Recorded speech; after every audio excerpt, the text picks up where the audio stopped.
So kita fokus kepada apa yang possible, bukan fokus kepada 1000 alasan.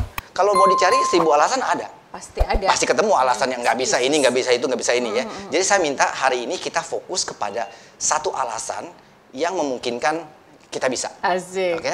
So Focus ini on what is possible. fokus kepada yang possible.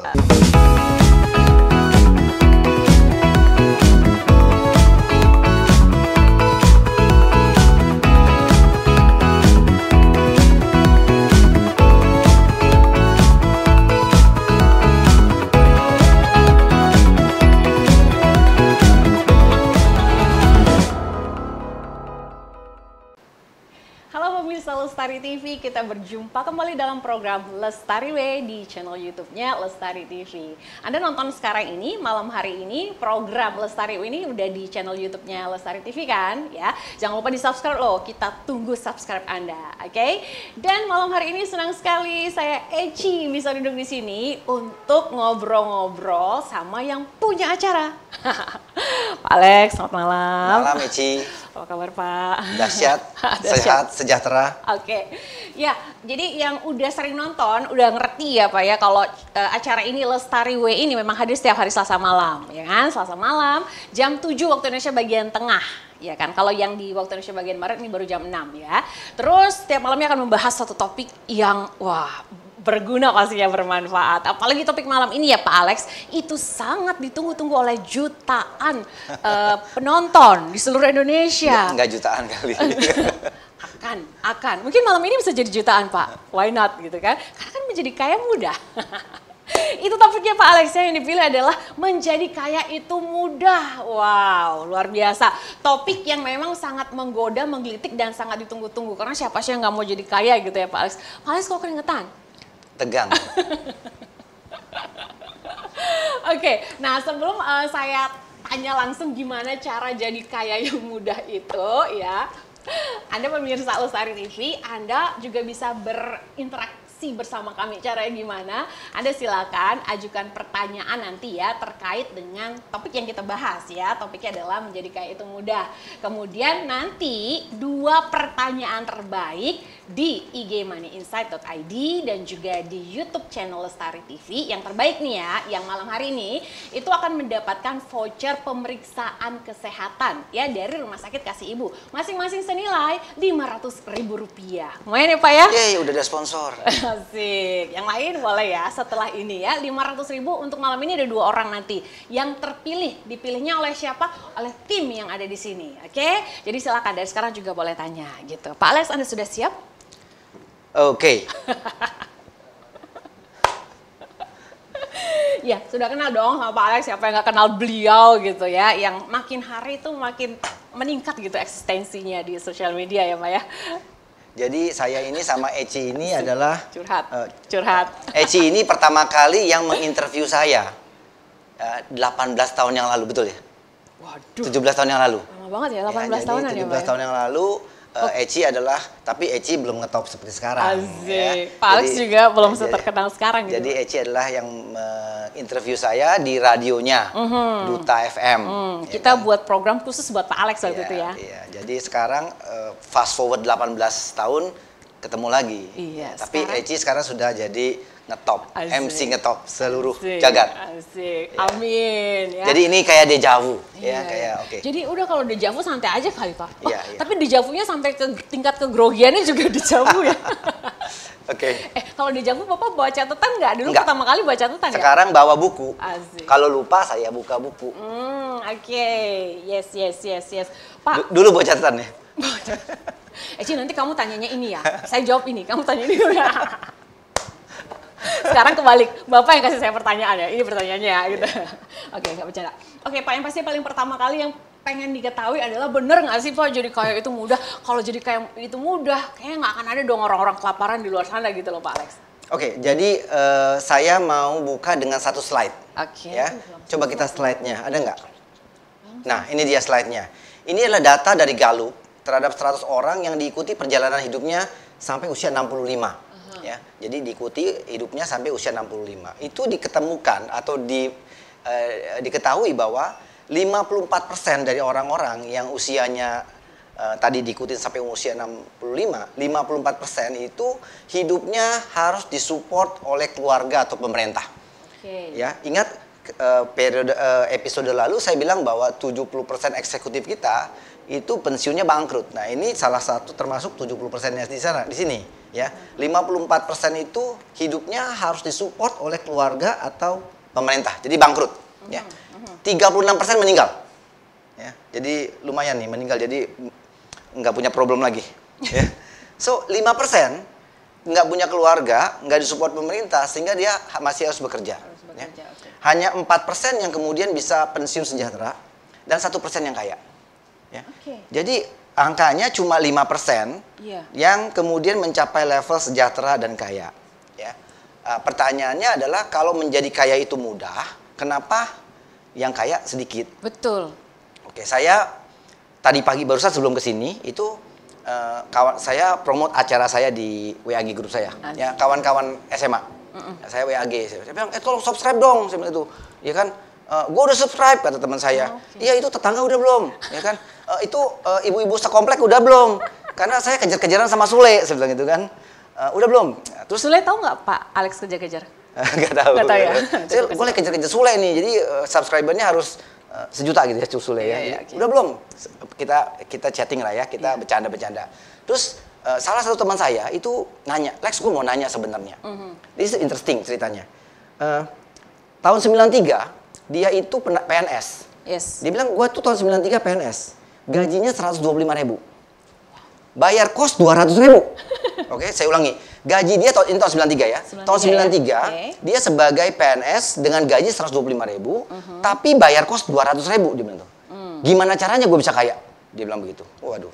So dia mendirect saya, men-challenge saya langsung. Bagaimana mungkin orang yang gajinya 125.000 sebulan, bisa kemudian kosnya 200.000, bagaimana bisa kaya gitu kan? Saya bilang, wah ini pertanyaan susah gitu kan. Teman saya yang satu nyaut, nah lu dia bilang tuh, gaji 125.000, kenapa kos 200.000? Ya, dia bilang, nah lu salah sendiri. Gajinya 125.000, kenapa kosnya di tempat yang 200.000? And then kemudian dia ambil data harga emas. Dia klip, ambil data harga emas tahun 93. Kemudian ditabulasi menjadi harga sekarang. Jadi kalau 125.000 tahun 93, ekivalen sebenarnya dengan 4.250.000. Tahun ini? Tahun ini, dihitung dengan, dikonversi dengan harga emas. Emas sekarang kan 850.000. Terus kemudian harga kos dia yang 200.000 dikonversi dengan harga emas menjadi 6.250.000. Jadi dia bilang, lu salah sendiri. Gaji 4, supaya kita bisa tahu ya harga kekiniannya berapa. Gajinya 4.250.000, ngekosnya 6.250.000. Ya lu bangkrut beneran, dia bilang gitu ya kan.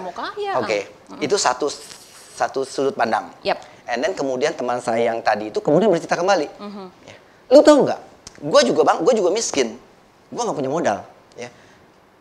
Terus lu ngapain? Gue dagang. Dagang dari mana nggak punya modal?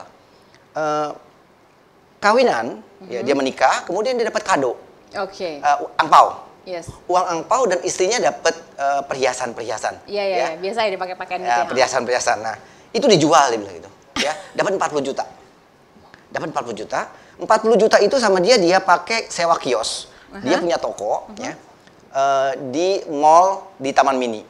Ya. Mallnya nggak bagus-bagus amat, itu mall gagal sebenarnya. Ya. Dia sewa kios di sana. Ya. Dan kalau diperhatikan, kawan saya ini sebenarnya berantakan. Apanya nih Pak? Hidupnya? Bukan. Wajahnya apa? Wajahnya berantakan sebenarnya. Ya. Kalau dia nonton silahkan, mau marah terserah. Emang berantakan. Inisial Pak? Dia berantakan, ya kan? Tahu nggak dia jualan apa? Dia jualan kosmetik. Iya. Teman Bapak laki-laki? Laki-laki. Jualan kosmetik? Jualan kosmetik. Wajah berantakan? Wajah berantakan. Tahu nggak nama tokonya apa? Jeruk. Jeruk? Iya, nama tokonya Jeruk. Apa hubungannya sama kosmetik, Pak? Gak tahu. Oke, dia bilang, tahu nggak? Gua punya 40 juta, dia bilang terus sewa ruko, sewa kios 25 juta, renovasi dan kemudian beli etalase. Ya. Etalase ya? Etalase, sisa 6 juta. Jadi buat modal kerjanya 6 juta, dia bilang gitu kan. And then dia coba dagang dengan 6 juta. Nggak punya mobil, nggak punya apa. Tiap pagi berangkat naik bus, pulang malam naik bus. Gitu kan. Sampai bulan kedua baru ada utangan dari supplier senilai 10 juta. Jadi supplier datang, mau nggak jualin produk saya. Oh, Dia oke. jualan jadi dengan modal suppliernya tadi. Oh iya, iya. Jadi So, dia nggak keluar duit ya, udah dipinjemin barang. modalnya nambah dari Nambah. 6 juta nambah 10 10 juta. juta, oke. Jadi setelah bulan kedua dapat pinjaman dibilang dari si supplier senilai 10 juta. Nah, setelah jalan beberapa bulan dia bilang itu, ada kesempatan membeli satu gudang, satu gudang, barang satu gudang yang mau dijual secara gelondongan wholesale. Harganya senilai 120 juta. Satu gudang itu, dan dia dikasih utang 3 hari. Ya, jadi dia boleh beli dan dia dikasih utang 3 hari, jadi nggak usah bayar. 3 hari? Jadi dia beli barangnya dan dia habiskan dalam 3 hari, ya kan, sehingga dia bisa bayar. Ya. And then setelah itu dia ulang lagi. Tapi dia bilang, untungnya dia bilang, gua nggak beliin mobil, gua nggak beliin rumah, gua masukin lagi ke barang dagangan. Sampai sekarang. My point adalah gaji 125.000, kos 200.000, ya kan? Yang satu sama-sama nggak punya duit sebenarnya, tapi yang satu kemudian jadi pebisnis sukses. Ya. Satu melihat bahwa ada 1000 alasan untuk gagal. Bagaimana mungkin BNS gajinya sedikit, biayanya banyak, ya kan? Kebutuhan hidup. Ya, jadi kalau dia mau list down, itu akan banyak sekali alasan dia untuk nggak bisa. Ya. Kita bisa cari 1000 alasan untuk nggak bisa. Ya. Tapi kawan saya satu lagi, bisa nggak dia cari alasan 1000 alasan untuk nggak bisa? Bisa. Nggak punya modal, tampang berantakan, segala macam kan. Tetapi dia cari satu alasan untuk bisa. Jadi dia fokus sama satu alasan untuk bisa, and he did it. Jadi maksud saya, menjadi kaya itu mindsetnya begini dulu. Kita hanya perlu satu alasan untuk mengatakan ini bisa. Ya, kalau kata Mary Riana, I'm possible, gitu kan? So kita fokus kepada apa yang possible, bukan fokus kepada 1000 alasan. Kalau mau dicari 1000 alasan ada. Pasti ada. Pasti ketemu alasan yang nggak bisa ini, nggak bisa itu, nggak bisa ini ya. Jadi saya minta hari ini kita fokus kepada satu alasan yang memungkinkan kita bisa. Asik. Oke? So Focus ini on what is possible. fokus kepada yang possible, ya kan? Mary Riana dengar nggak? Enggak. Kalau dengar dia bisa. Itu saya lihatnya di slide yang lain sih Pak, di acara seminar yang lain tuh Pak. Oke, so kenapa kalau menjadi kaya itu mudah? Kenapa cuma 5% yang menjadi kaya? Akhirnya menjadi kaya dan sejahtera. Oke, saya akan mulai dengan begini. Kalau saya ngomong kaya, rasanya kayak apa? Mbak Eji, kalau saya tanya ngomong kata-kata kaya itu,